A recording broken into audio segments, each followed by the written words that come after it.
Hi అండి. చాలామంది అబ్రాడ్‌లో ఉన్నప్పుడు రూల్స్ తెలిసినా ఇగ్నోర్ చేస్తారు కొంతమంది. తెలియకుండా చేస్తుంటారు కొంతమంది.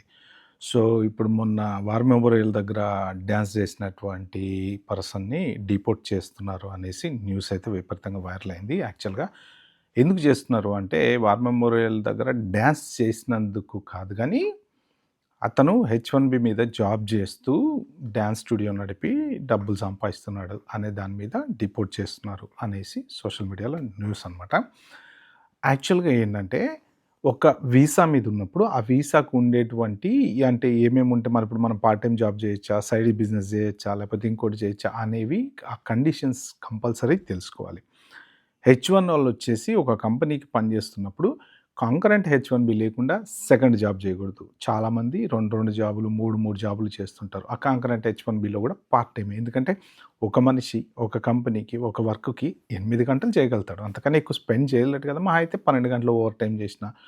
సో, ఇప్పుడు మనం 8 గంటలు ఒక కంపెనీకి పనిచేసి మిగిలిన టైం వేరే కంపెనీకి చేస్తున్నామంటే దానికి తగ్గ హెచ్-1బీ, దానికి తగ్గ hours, number of hours, salary, rules ఇవన్నీ లీగల్‌గా ఉండాలి. అదర్ దాన్ దట్ మీరు చేస్తున్నారనుకోండి, పక్కా అది ఇల్లీగలే అవుతది. హెచ్-1బీ లేకుండా 2, 3 జాబులు చేస్తే ఇల్లీగలే 100%.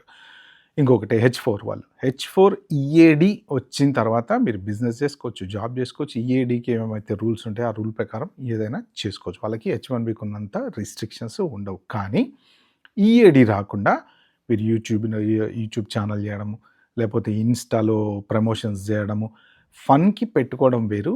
మనీ ఎర్న్ చేయటం వేరు. ఇన్‌స్టా ఛానెలు జనరల్‌గా ఫన్ కోసం సరదాగా వీడియోస్ పోస్ట్ చేసుకోవడం అది మీ పర్సనల్ యాక్టివిటీ కిందకొస్తది. కానీ దాని మీద డబ్బులు సంపాదించారనుకోండి ప్రమోషన్స్ చేసో, లేకపోతే బ్రాండ్ ప్రమోషన్స్ చేసో అది ప్రాబ్లమ్. తర్వాత యూట్యూబ్ చేస్తుంటారు చాలామంది. యూట్యూబ్ మానిటైజ్ అయిందనుకోండి, మానిటైజ్ అయినప్పుడు ఆ డబ్బులు ఎవరికి పోతున్నాయి? అంటే మీకు మీ పర్సనల్ అకౌంట్‌కొస్తున్నాయా? లేతే ఇక ఎవరి ఏ కంపెనీకెళ్తున్నాయా? అదొకటి కూడా చూసుకోండి. హెచ్-4 మీద ఉండి యూట్యూబ్ కూడా చేయకూడదు. ఈఏడీ లేకుండా.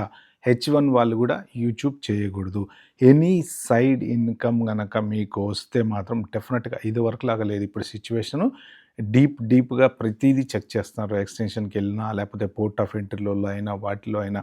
ఇప్పుడు ఈ పర్సన్ ఎవరైతే మన మధురాజు డిపోర్ట్ అవుతున్నారో, ఒక పెద్ద లూప్ హోల్ ఓపెన్ అయిపోయింది దీని మీద. అంటే హెచ్-1బీ వాళ్ళు సైడ్ బిజినెస్‌లు గూడా చేసుకుంటున్నారు అనేది ఇంకొక కొత్త కోణం బయటకొచ్చిందనమాట. అందరికి అందరూ చేస్తున్నారు గానీ కొంతమంది రియల్ ఎస్టేట్‌లని, కొంతమంది ఇంకోటని వాటెవర్ ఇట్ ఈస్ మీరు సైడ్ ఇన్‌కమ్ మాత్రం చేసుకోకండి. అది చూసుకోండి. మీ వీసా కండిషన్ కరెక్టా కాదా చూసుకొని చేసుకోండి. Okay. Bye. Have a good day.